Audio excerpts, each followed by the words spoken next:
Hi friend, this is Wendy with Love and Stampin'. I am thrilled to be here and show you this video today. I've been so excited to use this. This is a candlelight from Pear Blossom Press, and you guys, just wait. It lights up and you can blow it out. I am not kidding you.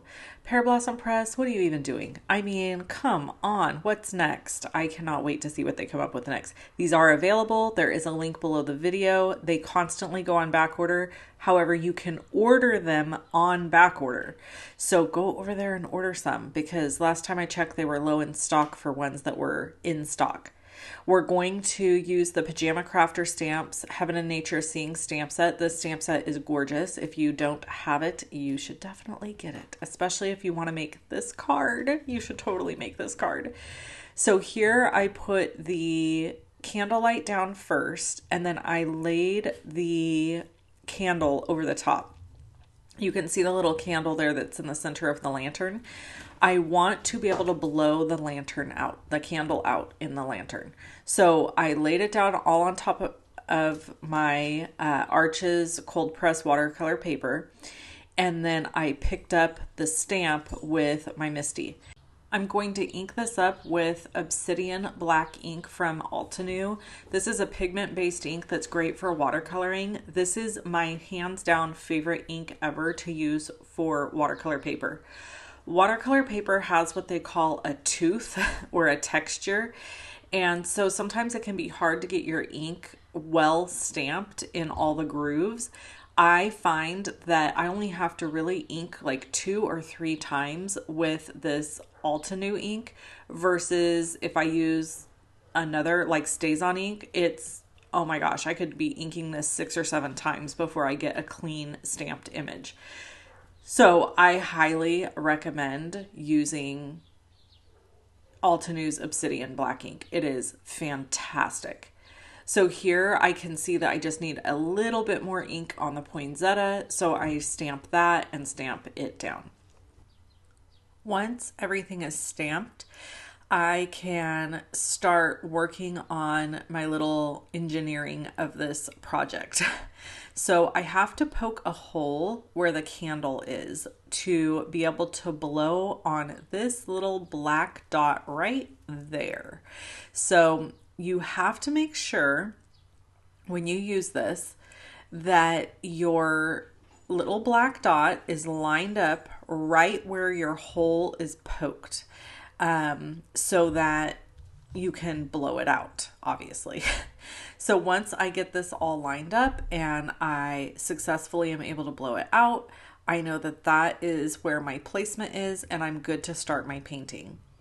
I wanted to make sure that all of my pieces were in place before I started my painting. I wanted to, if I needed to restamp this or something like that, then I wanted to be able to do that. Okay, let's talk about the painting.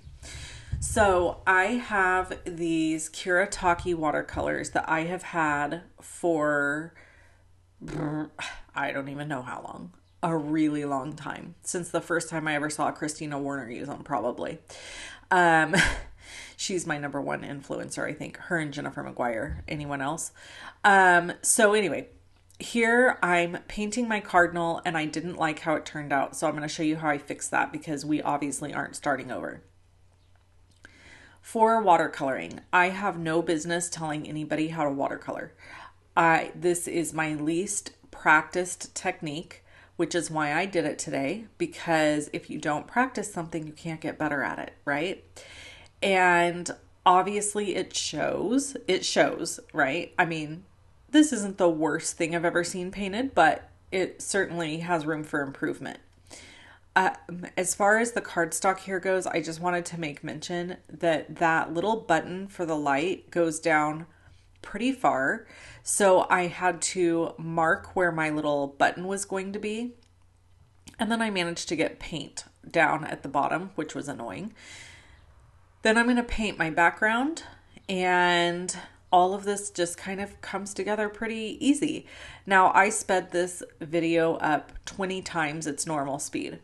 This watercoloring alone took me over an hour to do. So I know you didn't want to sit here for an hour and watch me watercolor. And since I'm not proficient in watercoloring, that's not really what I wanted to teach you in this video. I more wanted to teach you the mechanics of this light and how to use it. So my cardstock piece is 4 inches by 6 3/4. I wanted plenty of room at the top to stamp my sentiment. Again, I'm going to use that Obsidian black ink from Altenew. I'm telling you, get this ink pad. Get this ink pad, get this candle, get this stamp set. I'm just kidding. The ink pad though, super awesome. And then the candlelight, super awesome. I mean, everything I'm using today is like some of my favorite stuff. Even the watercolors. That watercolor brush, or the paintbrush I was using, also one of my favorite things. So I just love it when I make a card where like everything makes me so happy. That doesn't always happen. There's definitely times I'm trying to push myself out of my comfort zone, and sometimes I use stuff that maybe wouldn't be my very first pick or that I'm struggling with a little, but this card, literally every part of it was just made me happy. So here's how we fixed the bird. I repainted it and I die cut it out because there is in this Pajama Crafter Stamps die set that goes with this. There's a die that cuts the entire lantern scene, a die that cuts just the bird, and a die that cuts just the poinsettia. So you're going to see at the end of the video, I actually added more poinsettias because I felt like the card was a little blank or empty down at the bottom. It just felt like this image was just floating in the middle of this card, and that was weird for me. So I ended up fixing it. So here I'm again testing everything out, getting everything lined up exactly where I want it to be. I go to blow on it, it doesn't work, which tells me I've got a little bit of stuff in the way. So you just really have to make sure that your little hole is clear so that when you blow on it,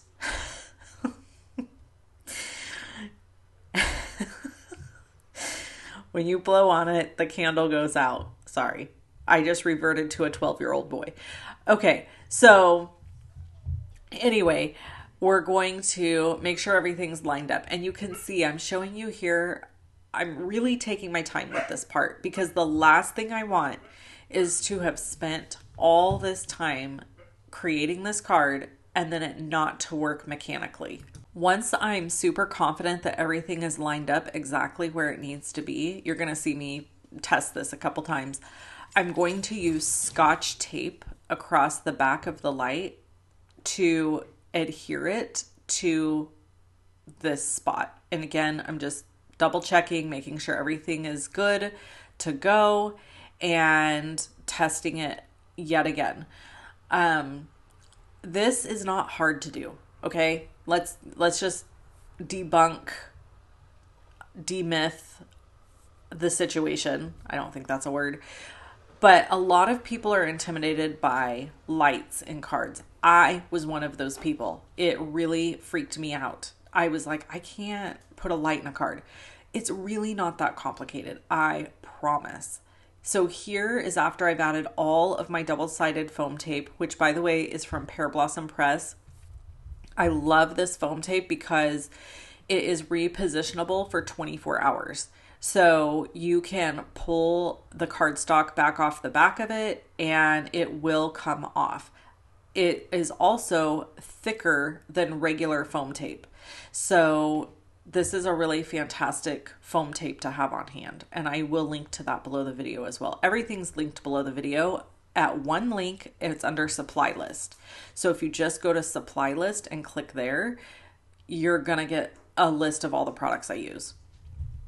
Here I put double-sided strong adhesive on the back of the light because I'm going to cover this entire panel with another plain white cardstock panel. I used 110-pound Nina Solar white cardstock to cover this with because I wanted it really sturdy and strong to A, hold down that watercolor paper, and B, everything stick really well. So on the note of the watercolor paper, while we're there, by the way, Arches watercolor paper is like the best watercolor paper I've ever used.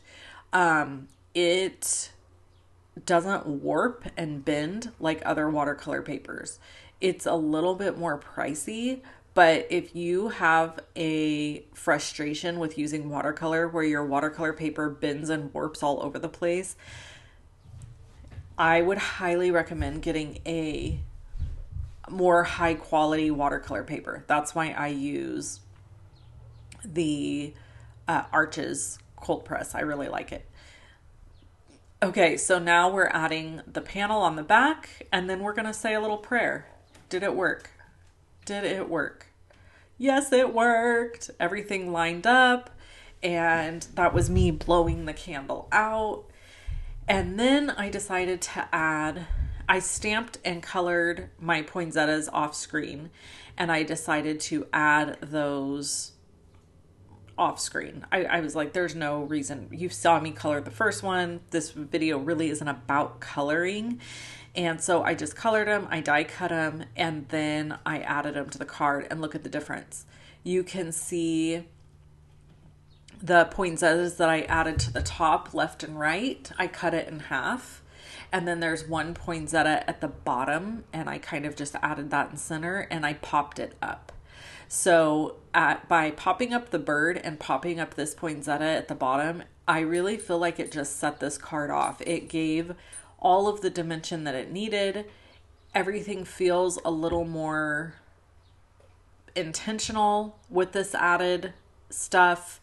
And I started to even go ahead and add a couple more poinsettias down in the lower corners, but I decided to forego that. I can always add it later if I want to. But check this out.